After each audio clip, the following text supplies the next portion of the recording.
Bonjour, je suis Delphine Rémy et je vous accueille sur le podcast Naître princesse, devenir guerrière.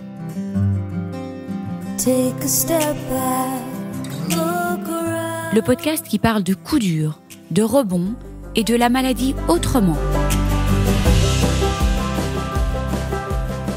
Et voilà, le podcast court du dimanche pour vous saluer et vous souhaiter un bon début d'été. Enfin, été, mon Dieu, plutôt l'impression d'être en automne ces dernières semaines. En tout cas, en Belgique, c'est catastrophique. Les jardins sont magnifiques parce qu'il fait que pleuvoir. Mais on a vraiment besoin d'autre chose. Et puis moi, je commence mon été avec un bon petit Covid. Pas bien méchant, mais hyper chiant. Alors peut-être que certains sont déjà en vacances, d'autres encore au taf. J'ai eu un petit pincement au cœur il y a une semaine. Je voyais des copains qui partaient dans le sud de la France ou plus loin. Et j'avais encore la tête sous l'eau à cause de projets dont je voyais pas le bout. Alors que je rêvais de lever le pied et commencer à me mettre dans un état d'esprit un peu particulier. Alors je vous explique, je pars en stage d'écriture le 13 juillet et j'avais envie de me plonger dans l'univers de la fiction que j'ai envie d'écrire. Mais tous les projets pro, super intéressants, je le dis quand même, m'empêchaient de m'évader dans ma tête. J'avais beaucoup procrastiné et je trouve que quand on se dit « Allez, je vais faire ça demain, puis je vais faire ça demain, puis je vais faire ça demain », quand l'échéance approche, on a l'impression que les projets sont devenus mais beaucoup plus énormes que ce qu'ils sont réellement. Et du coup, noyade dans ma tête. Je me sentais noyée, frustrée de pas pouvoir me mettre dans ma fiction, frustrée de voir tous les départs en vacances. Bref, hyper ronchon pendant une semaine. Je voyais des problèmes, là il n'y en avait pas. Bon, il y avait pas mal de frustrations, plein de petites frustrations. J'étais énervée, irritée par tout et par tout le monde. Je prenais la mouche non-stop, enfin, l'horreur. Ouf! Je suis sortie de ce cercle vicieux qui a duré plus d'une semaine et franchement, c'était vraiment, vraiment pas cool. Et en plus, le Covid n'arrangeait rien. Alors voilà, le temps des rediffs est arrivé, pas vraiment avec le soleil, j'espère que ça va le faire venir. Et pendant l'été, pas de nouveau podcast, sauf celui du dimanche, pour donner quelques news et annoncer la rediff de la semaine. Cette semaine, vous entendrez Camille Raka. On échangera autour du burn-out des patients ou burn-out médical ou de la charge, de la charge mentale de la maladie. Tout ça va de pair. En tapant burn-out médical dans la barre de recherche de Google, je suis tombée sur une multitude d'articles sur le burn-out des soignants, sur leurs conditions de travail. Tout ça est très important et c'est un sujet dont il faut évidemment parler aussi. Mais c'était pas du tout ce que je cherchais pour le podcast. Du coup, j'ai tapé burn-out des patients.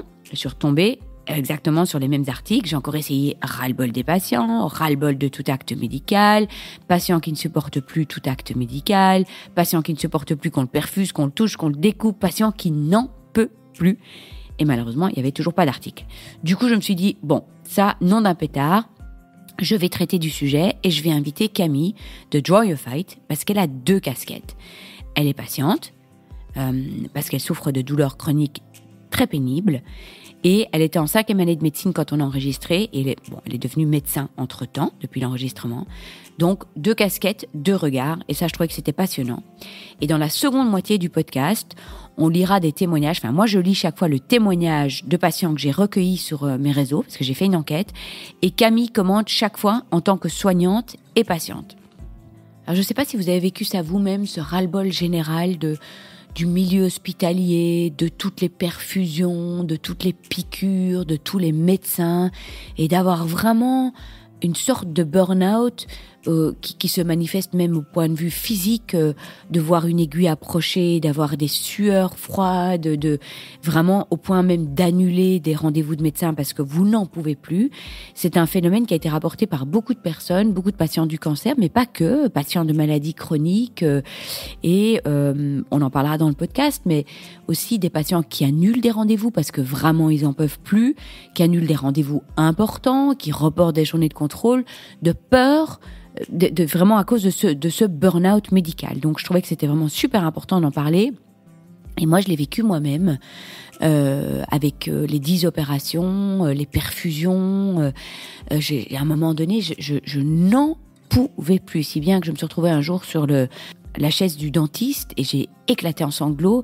Il a approché une aiguille, mais c'était vraiment pas du tout la fin du monde, mais c'était juste plus possible. Il y avait plus aucune tolérance à quoi que ce soit, à une aiguille, à une blouse blanche. Et donc voilà, je voulais traiter du sujet. Donc ce sera le programme de la semaine prochaine. Et il y aura encore plein de pépites cet été, parce que c'est vrai que c'est compliqué de scroller pour retrouver des épisodes qui ont été enregistrés il y a 2 ans, parfois même 3 ans. Et je reçois super souvent des messages d'internautes qui me demandent « Mais est-ce que tu as enregistré un épisode sur tel ou tel sujet ?» Et donc, il y a un plan, en fait, de même faire des catégories sur mon site internet pour vous aider à retrouver des épisodes par thème, parce que c'est hyper compliqué pour moi aussi de me dire « Ouh là là, dans quel épisode j'ai parlé de ce thème-là ?» Et puis chaque fois retrouver, parce qu'il y a tellement d'épisodes, ça fait maintenant 3 ans, donc on est à 126 plus toutes les bandes annonces, donc c'est beaucoup trop. Bon, le podcast n'a pas encore trouvé des moyens de faire des catégories. Toutes les plateformes d'écoute, je sais pas très bien comment ça va évoluer, mais c'est vrai que ce serait quand même vachement pratique. Bon, ceci dit, on peut toujours trouver sur Google naître princesse, devenir guerrière, cancer du rein ou cancer du sein ou mastectomie ou reconstruction mammaire, et vous allez avoir la sélection en fait de podcasts sur le sujet que vous demandez. Je vous embrasse très très fort et n'hésitez jamais à m'envoyer des messages pour me suggérer des thèmes pour le podcast. Gros bisous à tous.